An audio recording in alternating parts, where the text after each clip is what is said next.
How do you normalize quantum states in Dirac notation? Imagine you have a magic box that holds a tiny universe of possibilities.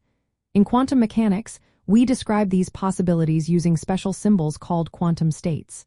These states are written in Dirac notation, which looks like this: psi. But here's the thing. For these states to make sense physically, they need to be properly scaled so that the total probability adds up to 1. That's where normalization comes in. First, think of the state psi as a combination of basic building blocks called basis states, often written as J. The state can be expressed as a sum of these basis states multiplied by complex numbers called coefficients or probability amplitudes. So, psi equals the sum over J of sigmage times J, where each sigmage is a complex number.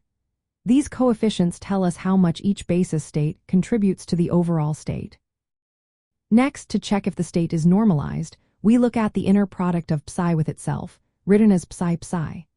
This is like multiplying the state by its own conjugate transpose, which is called the bra psi. When you do this multiplication, it simplifies to the sum of the absolute squares of the coefficients, or sigma j squared. For all j, if this sum equals 1, your state is already normalized. If it's not, then the total probability is off.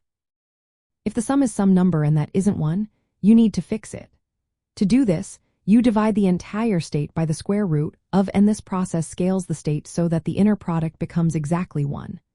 Mathematically, the normalized state becomes psi normalized equals 1 over the square root of n times psi.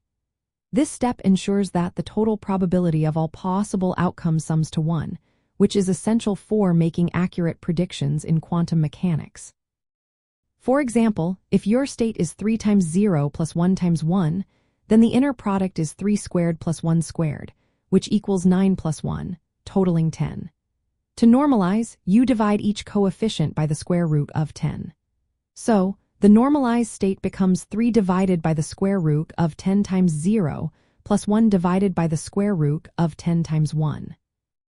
This normalization process is fundamental in quantum computing and quantum information because it guarantees that the probabilities you calculate from the state are valid. When you work with Dirac notation, normalization is straightforward because it uses the linear algebra of vectors and their conjugate transposes.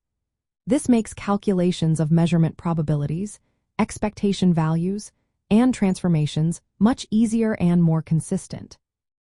Remember, in quantum mechanics, properly normalized states are the key to understanding how the universe of possibilities behaves.